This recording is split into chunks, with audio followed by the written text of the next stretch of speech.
I'm Carlo Pignataro, and this is a new episode of Lux Friends. Today, we delve into the fascinating and rapidly evolving world of artificial intelligence with a true thought leader in the field, Calum Chace.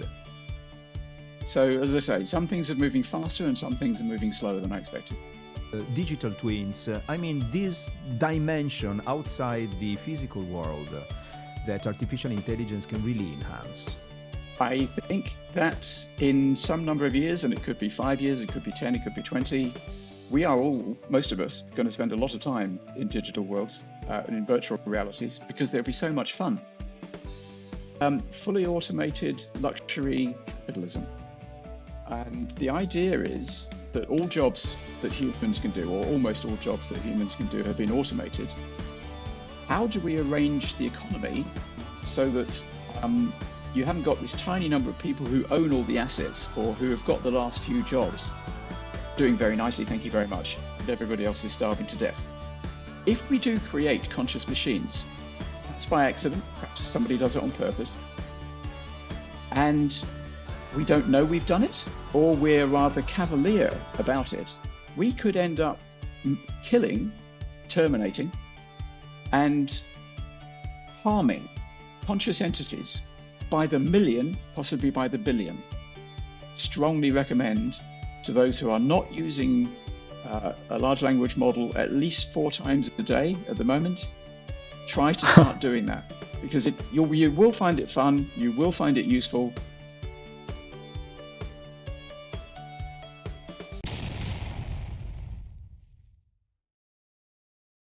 I'm Carlo Pignataro, and this is a new episode of Lux Friends. Today, we delve into the fascinating and rapidly evolving world of artificial intelligence with a true thought leader in the field, Calum Chace. Calum is a renowned author, speaker, and commentator who has dedicated his 9th career to exploring the profound implications of AI on our lives, society, and future. He penned several insightful books, including Surviving AI, The Economic Singularity, and the science fiction novels Pandora's Brain and Pandora's Oracle. He's also a regular contributor to Forbes and co-founded the Economic Singularity Club, a think tank focused on the future of jobs. Calum's work grapples with some of the biggest questions of our time. How will AI impact the economy and the job market? What are the ethical considerations surrounding superintelligence? And how can we navigate the challenges and opportunities that AI presents? Join us as we pick Calum's brain on these topics and more. We'll discuss his unique perspective on the economic singularity, the potential benefits and risks of advanced AI, and his vision for the future in the age of intelligent machines. Buckle up, listeners, because this is going to be a thought-provoking ride. Let's welcome Calum Chace to Lux & Friends. Calum, it's great to see you again. It's great to be with you again, Carlo. When we first met in 2019 for the first episode of Lux & Friends, which at the time was titled Lux & Tech, artificial intelligence was already in the public discourse, but certainly not as popular as today.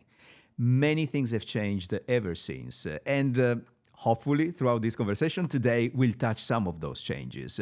But my first question is, you made lots of predictions at the time, having studied the subject for many, many years. How many of these predictions do you see happening? What is surprising you, if anything?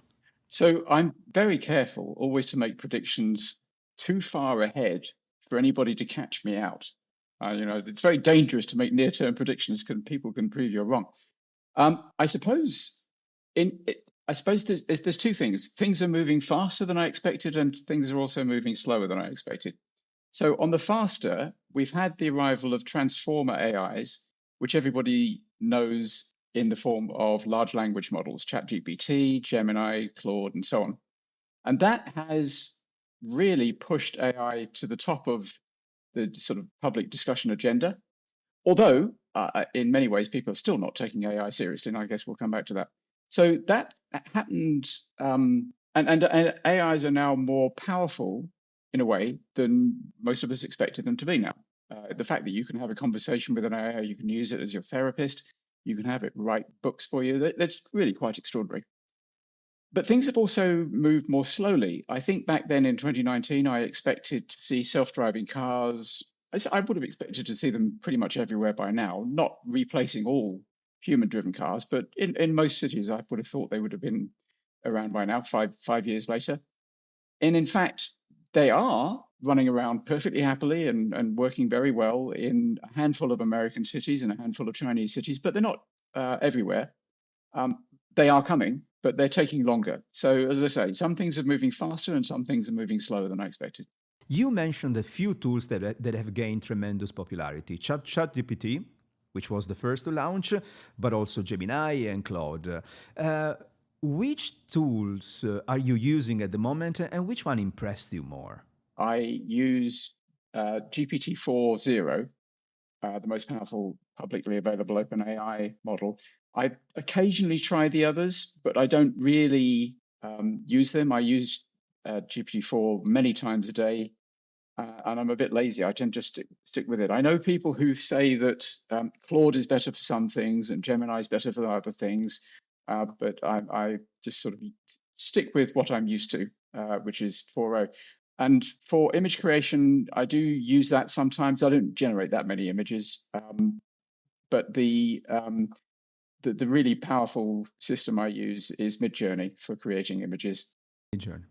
Yeah, that's a very powerful one. When we spoke in preparation of this episode of Lux and Friend, you told me something that stuck with me. You said 99.9% of people still don't understand the transformative power of this technology.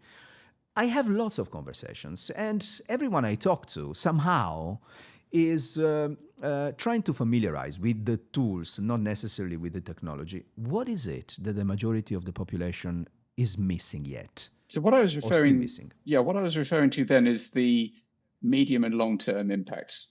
I think most people by now have tried. I'm sure most of the people listening to this podcast have tried the large language models. I'll bet that a lot of people have tried them once or twice and found they didn't do exactly what they were hoping for and have stopped using them. And I think, frankly, that's a mistake. I think people should persevere because they're not going away and they're going to be increasingly important. And I think we all need to be using them a lot. But I think very few people are thinking seriously about things like what happens when there are no more jobs for humans. Now, I don't have a crystal ball. I can't tell you that is definitely going to happen. And I certainly can't tell you when, but I do think it is going to happen. And I think very, very few people are thinking seriously about how we deal with it. Similarly, again, I can't prove to you that this is going to happen, but I'm very confident that machines will one day become that they will have all the cognitive abilities of an adult human and more, and they will be super intelligent. And at that point, we become the chimpanzees in the pictures. We become the second smartest species on the planet, which is quite an uncomfortable position to be in. And again, very few people take that seriously. So that's the sense in which I meant we're sleepwalking as a species into an amazing future, which could be either very, very good or very, very bad. Okay, let's delve into it. What will be a very, very good scenario and a very, very bad one? Well, the biggest change is the arrival of superintelligence. And I do think it's probably binary. I think we either get the very good or the very bad. The very good. Sorry to interrupt you. Sorry to interrupt you, Calum. Can we define superintelligence? Sure. Simply means a machine which is smarter than any human in all respects. And initially, on day one, the superintelligence will be a little bit smarter in every way. And there'll be some respects in which it's a lot smarter. It'll be way better than any of us at chess, for instance. But it'll be, in reasoning, in understanding how human society works, it'll be a little bit smarter. But quickly, because computers can be improved in ways which we can't, it'll be very much smarter. So a superintelligence is something that's smarter than us. And people talk about artificial general intelligence a lot. It's really something that shouldn't get so much prominence because it is simply the barrier between a pre-superintelligence and a superintelligence.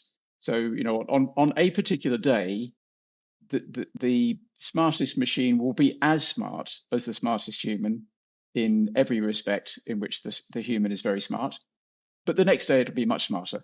So AGI is simply a tiny moment in time, which we shouldn't worry about. The issue is there's pre-superintelligence where we are now, and then there's post-superintelligence when we are the chimpanzees in the picture. Now, a good outcome of that is that that superintelligence decides not to leave. It decides that it doesn't dislike us, and it decides it wants to help us. And all of the problems that we solve, generally speaking, we solve through the application of intelligence. So if we have a friend in the form of the superintelligence, which is much, much, much smarter than us, it will be able to solve a great many of our really big problems that we struggle with. So things like climate change, things like poverty, things like war, and things like death. These problems are, I believe they're all to some degree fixable. And if we have a superintelligence on our side, then I think we could fix all those problems. So the future of humanity in that scenario is fantastic. The alternative is not so good. The alternative is either it just doesn't like us and thinks it's time for us to go, or it neglects us, and we get very depressed about the fact that we've become the chimpanzees in the picture, or it actually doesn't like us and it doesn't dislike us. It's indifferent, but it wants to change something about the planet that is extremely bad for us. And it just says, well, I'm really sorry. Rather like the way you treat a colony of ants if you're trying to build a house, you don't dislike the ants, but you destroy them because they're in the way. I'm going to do that to you. You're collateral damage to a bigger purpose that I have. So the negative outcomes of superintelligence could be very, very severely bad.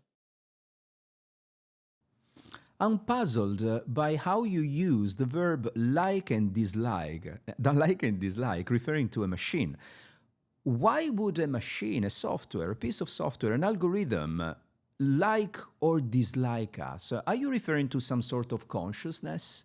Well, that's a very interesting question, and I'm glad you've asked that. So you've taken us into a really huge and interesting area.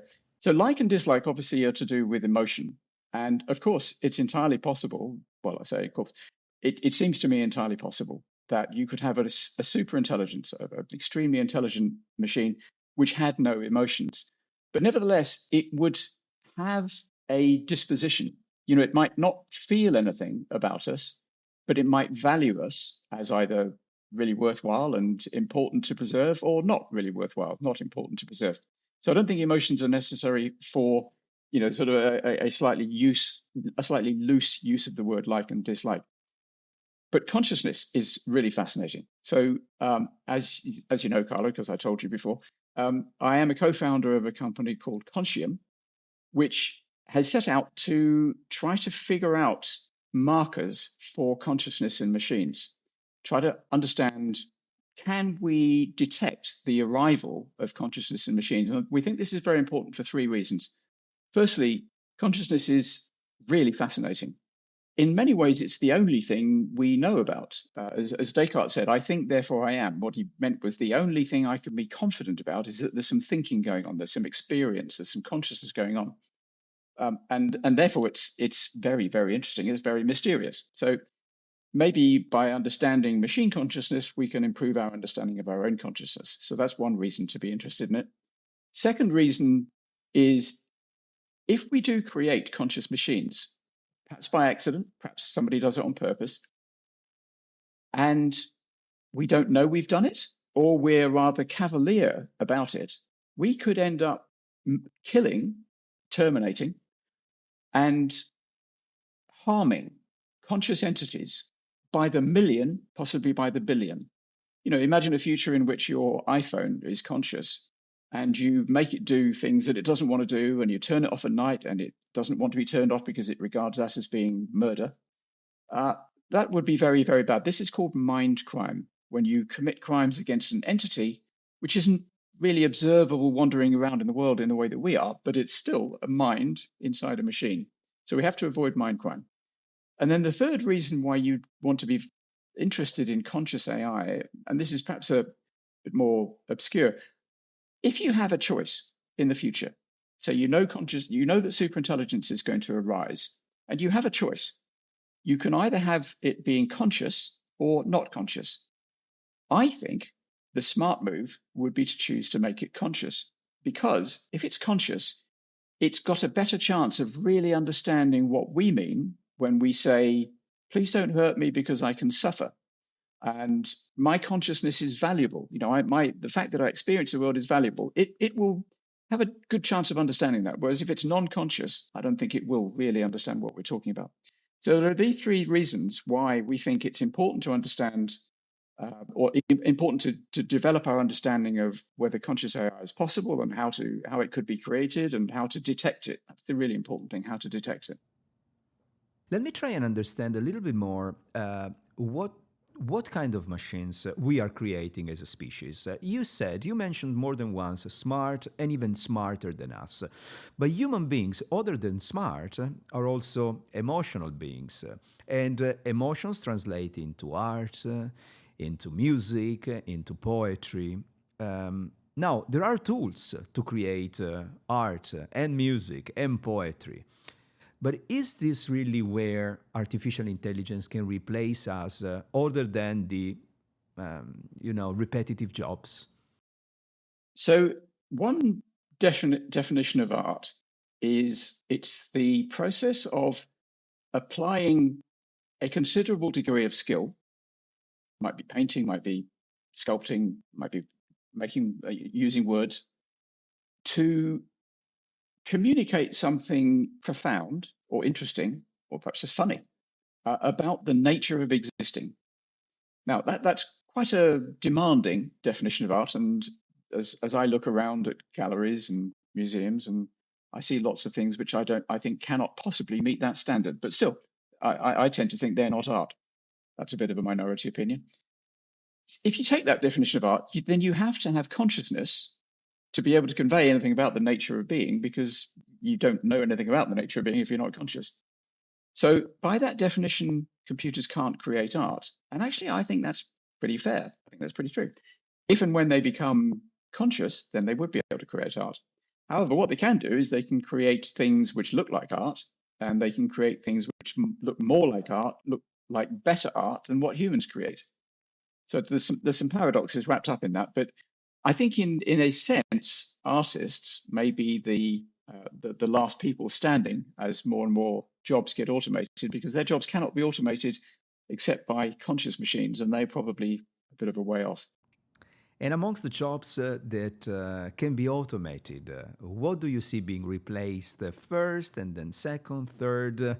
Give us some sort of an outlook for people to prepare. I wish I could, but the lesson of recent years is that we really can't. A few years ago, when we spoke first in 2019, I was pretty convinced that taxi drivers and bus drivers were going to be among the first to be automated. And I, along with most people, thought that creative jobs would be towards the back of the queue. And it turns out that people producing fairly low-level marketing content, they're already being automated. I think a lot of translators are having to find new jobs. And those are quite skilled, creative type jobs. Whereas it turns out that driving is still quite hard. However, I do think the drivers are going to find themselves accompanied by automated driving machines and then replaced by them over the next few years increasingly. But we can't predict in what order things will be replicated, because the machines evolve in ways that we don't really expect. We don't know how it's going to unfold. So when people say, how do I future-proof my job, or what should my son or daughter study in order to future-proof their job, I'm afraid I'm really sorry, I can't tell you. What's your take on virtual worlds, digital twins? I mean, this dimension outside the physical world that artificial intelligence can really enhance. I think that in some number of years, and it could be 5 years, it could be 10, it could be 20, we are all, most of us, going to spend a lot of time in digital worlds and in virtual realities, because there'll be so much fun. I think, as I'm sure you know, there's the overall term is mixed reality, and that includes virtual reality and augmented reality. Virtual reality is when you are completely cocooned in the alternative, the digital world. You can't see anything of the real world. You're shut off from it. Augmented reality is when a digital world is overlaid on top of your world. And I think that we're going to get fairly soon. The tech giants, particularly Meta and Apple, are spending a great deal of money on creating devices which you can wear to see digital overlays, and then you can also see the real world. And I think probably in the next 5 years, we'll start to see people wandering around with augmented reality glasses, people will start to have their primary interface with the internet being through glasses. I imagine, because you don't want a lot of weight on these glasses, you'll still have your phone in your pocket. It is where most of the compute will be, but they'll be linked through Bluetooth with your glasses. You'll see the internet and you'll talk to people about what you're seeing. But I think also we'll be spending a lot of time in virtual reality because it'll just be so much fun. I mean, one day you could be a submarine, the next day you could be a spaceship wandering around, flying around Mars. Who wouldn't want to do that? I have to say, Calum, I have to thank you for bringing this to my attention in 2019, because I have to say, ever since my eyes were open, I successfully embraced whatever could be embraced with artificial intelligence. I've used as much as I possibly could all the applications available. All the large language models, image generators, and so forth. And the market has also responded very well to this last wave of artificial intelligence. I'm thinking of semiconductors, NVIDIA, anyone, but pretty much also the Mag 7 have performed incredibly well. So, what do you see from a technical perspective? What are the next frontiers of development of this technology? So far, GPUs, so semiconductors. What else needs to enter the picture? Energy, infrastructure, data center. What can we expect in terms of, say, physical development to enable the technology? Well, if you happen to live anywhere near where the big tech firms are setting up their new data centers, you're going to see big power plants being put up, and many of them are talking about setting up from scratch whole new nuclear power plants to provide the energy for the data centers, because training, particularly, and then also running the large language models is very, very energy expensive. People overstate this, actually. I mean, I think the amount of energy that data centers, all data centers use at the moment, is about 3% of electricity demand, and AI might be a half of that, maybe less. So at the moment, it's significant, but it's not massive, and it's not going to become the majority of energy use for a very long time, if ever. So it isn't as significant as people sometimes say. But it is important. We're going to see many more data centers being built, and we're going to see continuing strong demand for chips. I'm pretty confident that we're not in an AI bubble which is about to burst and leave us all with no progress in AI. I don't think that's going to happen. There's every sign that the progress in AI is going to continue. The next thing that I think we're all going to become aware of is AI agents. By that, I mean AIs which can do things. At the moment, the large language models will go off and find information for you. They will help you think through problems. They will suggest ways of expressing things. And that's all great. But what they're going to do fairly soon is you'll be able to say, right, I want you to go and book a train ticket, and don't bother me until you've done it. And it will do that. Now, actually, it'll be a while before it does it completely unsupervised. I think, for quite a while, it's going to say, all right, I think this is the ticket. Is this the one you want? Yes, it is. It costs £45, 45 euros. Are you sure you want me to do that? Yes, I am. So it's going to keep checking back, because these things do make mistakes. That's a problem that hasn't been solved.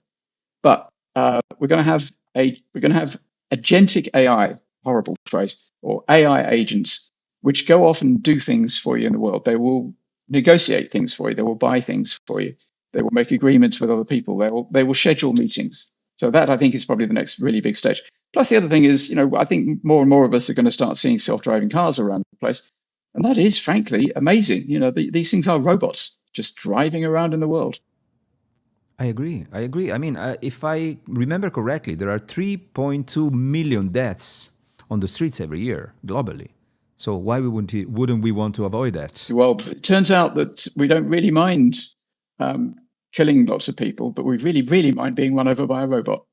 So the upshot of that is that Google, whose spin-off Waymo is the leader in the West in self-driving cars, is being very cautious and very slow about how they roll these things out, because a bad incident or several bad incidents could cause enough PR to slow the whole thing down. Although it is interesting, because there was a fatal accident with an Uber self-driving car which killed a pedestrian. And although there was a lot of press coverage and a lot of fuss about it. It didn't seem to slow the process down, didn't slow the introduction of self-driving cars down. But it was all very much in prototype stage then. Undoubtedly, there will be accidents. Accidents do happen in the real world, but Google and the others are trying very hard to minimize it. I agree. How about hardware? So far, GPUs have played a leading role. Do you see any other technology either replacing GPUs or being used as an alternative to GPUs? So beyond GPUs, there is another form of chip already in widespread use, which is TPUs, tensor processing units, from Google, and other kinds of chips which are specifically designed for current AIs, for large language models. But then there's another step which may well happen in the near future, which is the arrival at scale of neuromorphic computing. So there's an idea which dates back to a man called Carver Mead in the 1960s, that you could have computers operating more like human brains than our current computers and AIs do. Your brain uses the power of a light bulb to operate. And it's currently still a good deal smarter in many ways than the smartest supercomputer. And the cutting edge large language models, it takes the energy of a decent sized town to train them and quite a large amount of energy to run them, to do inference. There's a different type of, this different type of computer called neuromorphic is more like the brain in this respect. Whenever a current large language model makes a calculation, every single neuron in the system does a calculation, and there's many, many, many of them. So that's where the energy use comes from, because there's all this processing all the time. Your brain, when it operates, each neuron fires quite rarely, and so this is called sparse firing. Your brain is a sparse firing system. Neuromorphic computing is like that. Each neuron only fires when it really needs to. And so that saves a great deal of energy. It's also possible for neuromorphic computing to be more flexible. You don't have to retrain the whole thing every time you want to change something about the way it operates. It's more flexible and it's more robust. And so these are obvious advantages. And so you might think, well, why hasn't this form of computing replaced the other form? And the answer is it's very hard to scale. There's been a number of attempts to scale it, but the technology is getting better. Our understanding of it's improving. There is a community of people who are working on it. And the company I mentioned before, Contium, that I'm a co-founder of, we have high hopes for neuromorphic computing, partly because we think it will be easier to model conscious AI on neuromorphic computing. So we have a couple of kind of proofs of concept, which we're working on with neuromorphic software. And we hope to have some interesting results from those next year. So it is possible that neuromorphic computing is going to be the next big wave in AI. Just a little bit of history. Really, pretty much nobody was paying attention to AI until about 2012, when deep learning arrived. Deep learning is what's given us all the AI that's on our smartphones, Google Maps, Translate, and so on. The second big bang in AI was 2017, when some Google researchers published a paper called Attention is All You Need, and that introduced transformer technologies, and that introduced large language models. Maybe neuromorphic computing is going to be the third big wave, the third big bang, and it will make our AIs more flexible, more robust, and less energy intensive. Any time prediction? Next year, I think you'll start to see the glimmers from us. Interesting. I'll follow you. Calum, you wrote a handful of books. Now I'm thinking of the Economic Singularity, Surviving AI. When you look back at your work, if for our audience, should they decide and pick one of your books today, which one should they start from? The one which covers the whole territory is called Surviving AI, and it discusses the arrival of machines which automate all jobs, and it goes on to discuss superintelligence. So that covers the whole picture. The other one you mentioned, the Economic Singularity, focuses very much on the future of jobs. I try to think about how economies and societies can adjust to that, because it's obviously going to be an important adjustment. And as I said, very few people are thinking seriously about it. When it's funny because the newspapers are full of people asking, "Are machines going to take our jobs?" And the answer to in almost all of those articles is no. We will work with computers; they won't take our jobs. And I don't think that's right. In some number of years, maybe it's 20 years, maybe it's 5. I think there will be no jobs for humans, and we need to figure out what that society looks like. Then I also wrote a couple of fiction books, sort of techno thrillers or science fiction novels about the arrival of the first superintelligence on the planet, and it turns out it's a conscious superintelligence. So that gets into that debate. I remember reading some of your work and you mentioning a luxury automated capitalism.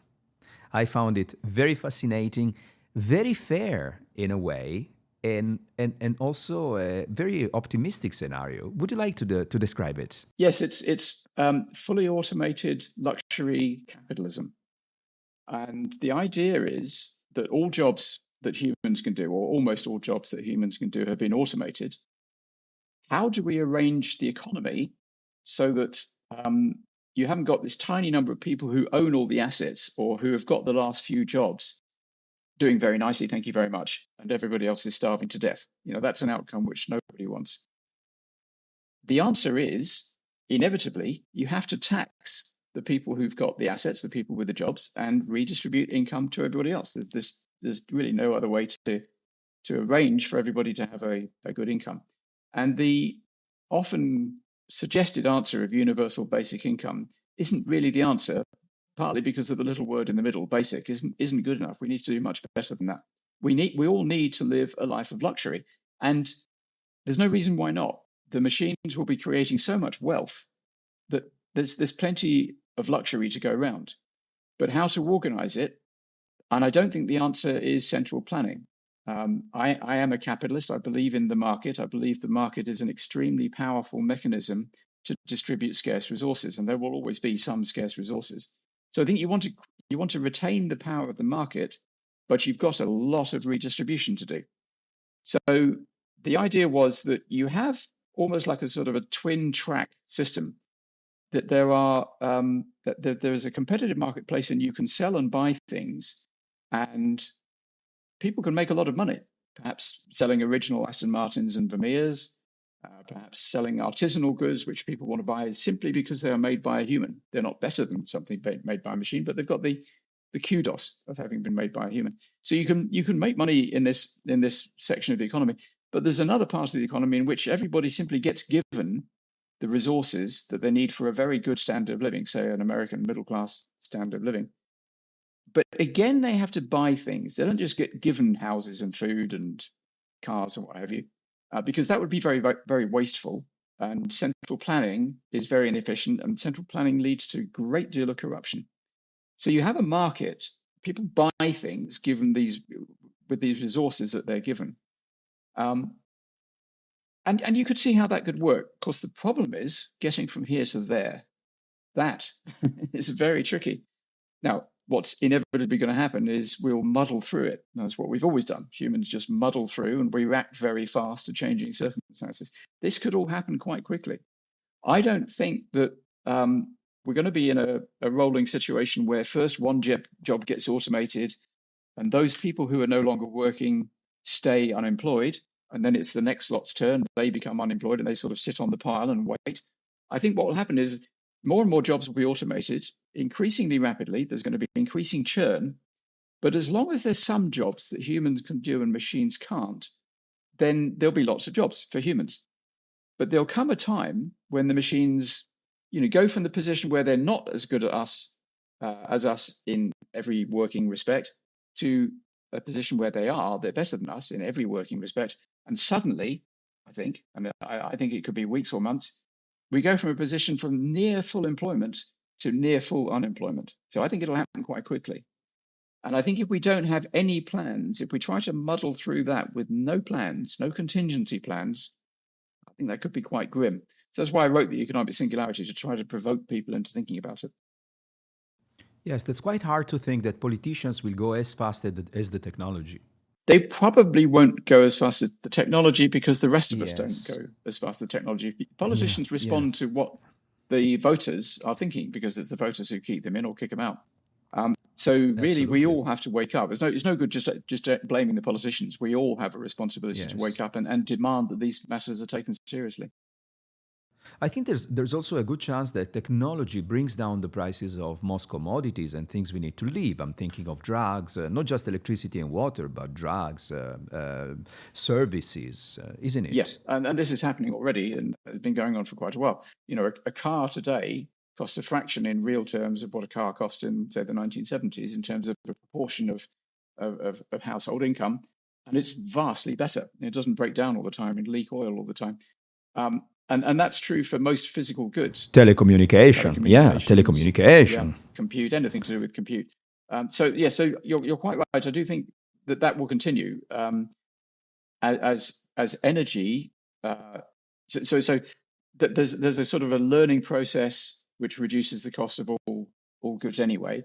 We're also going to find that as we make the transition from fossil fuels to renewables, which we are doing, we're not doing it fast enough, but we are doing it. We'll get to the point where energy is actually too cheap to meter. So Mm. that will be another huge cost reduction. And then, of course, the ultimate cost reduction is removing humans from the production process because we're the most expensive part of it generally. So you're right. I think we're Absolutely. going to get to this economy of abundance where you can tax the rich people without it being too onerous because we have an economy of abundance and everything's very cheap. So it isn't expensive for everybody to have this life of this fully automated luxury capitalism. Wow, what a wonderful renaissance would this be? Callum, before we head towards the end of this very interesting conversation, in my opinion, you mentioned you use ChatGPT. I have experimented with pretty much all of them. ChatGPT, and I use it for writing and reasoning, and I use Gemini for internet research. I upload lots of documents in the latest notebook LM, which is amazing. And then you can ask questions, and it suggests questions. I've used Claude for some more reasoning. And I found fascinating that not only it helps productivity as expected, but I actually found that it helps reasoning, at least to me. The approach I've taken is that I just don't want to use it to do things, but to help me see things I don't see. So I keep asking questions and ask it to ask me questions and rate my answers and so forth. But I also have conversations with people who tell me that this is going to reduce our cognitive power because you don't even need to write anymore. What's your take based on your research, your knowledge, and your everyday experience with the tools now? I have sympathy with that fear because these models are so good at drafting and writing. It's hard to see why very many people are going to do first drafts themselves when they could just get GPT to do it. But in general, every time we create a technology which um, means that a skill we used to have is no longer important, we move on and it isn't important. So, and this does make us vulnerable in some ways. So, for instance, my great, great, great, great, great, great, great, great, great, great, great grandparents, I'm sure, knew how to go and hunt their own food and how to forage for it and how to cook it themselves. Whereas, frankly, if the supermarkets all shut down, I'm dead in a couple of weeks because I just don't have those skills. I don't. I do actually have skills of map reading because I'm old enough to have been around before we had Google Maps. But I think the generation after me probably has no idea how to read a map because they just use Google Maps. But as long as the technology doesn't fail, and that's a big if, but as long as the technology doesn't fail, you don't need those old skills. And trying to maintain them, trying to maintain all of them, would be frankly a waste of time because you wouldn't take advantage of the new skills that the technology can give you.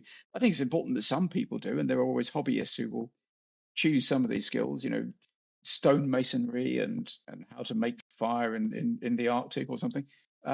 There will be a number of people who will keep those skills alive, and that's great. And I hope that always happens.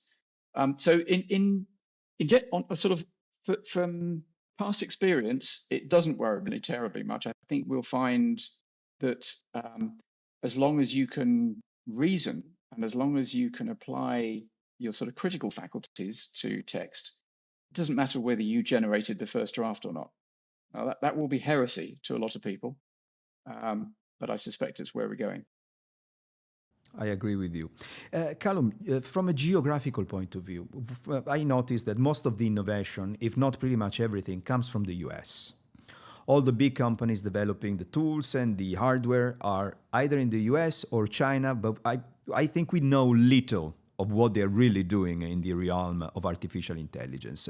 Europe seems not to play any part in this field, except I was having a conversation with an Italian lawyer today who told me that Europe is very active in creating regulations. Now, I'm not sure how creating regulations puts Europe in the map of, or at least benefits Europe going forward. What's your take on this? I'm suspicious of this claim that Europe is massively over-regulated, and all it does in AI is to regulate it. It's a very interesting thing that Americans often think Europe is a tangle of regulation, and America is the land of the free, and yet they've just voted somebody in significantly on the basis that he's going to hack through the forest of regulation. And apparently Musk and Viraswamy is going to set up this new non-government department called DOGE to hack down regulatory thickets. So turns out they've got quite a lot of regulation in America. And I know from sort of experience of having worked with American companies and worked in America that, yeah, there is a lot of regulation there. There's a lot of regulation in every advanced society because there has to be. You can't have companies just running amok and doing whatever it is they want. We consumers rightly won't stand for it. So I don't buy this idea that Europe is massively more regulated than other parts of the world. I think there's a lot of regulation everywhere. Some of it's good, some of it's bad.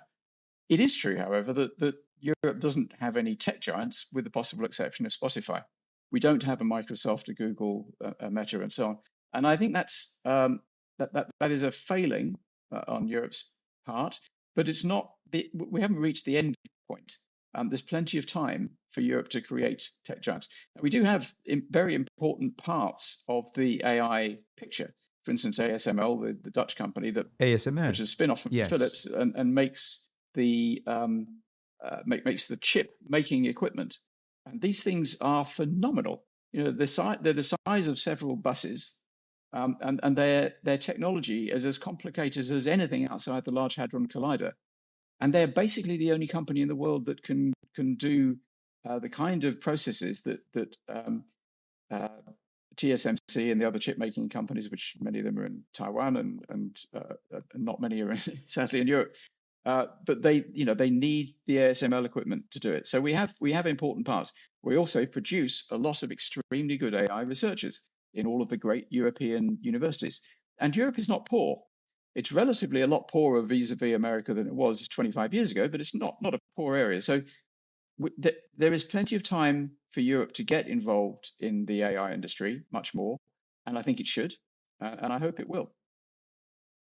I love it. Wow, thank you. I was hopeless. Now you make me hopeful. Calum, as you know, many of our viewers and listeners work in the luxury industry, hence the title Lux Friends. Is there any last message that you would like them to hear before we conclude our conversation? Anything? Because, these people, my industry, is very involved in creativity and lifestyle and human relationships, human experiences, and human touch, desire. What do we need to know about artificial intelligence and put it in perspective to make our industry flourish again or not, fade away and lose relevance? I don't think there's any danger of the great luxury companies, many of which are based in Europe, fading away. They produce magnificent products that people love to buy and love to savor. I think the advice I would give to people in your industry, as in any other industry really, is use the large language models, play with them, learn how they work, see what you can do with them. Just have fun. They are great fun. Just talk to them, chat with them. And there are ways in which it can help. they can help in the luxury industry.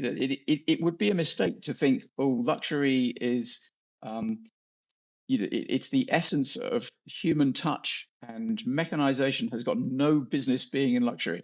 Yeah, I could see people making that argument. I think it'd be a mistake. There are luxury companies operate at scale.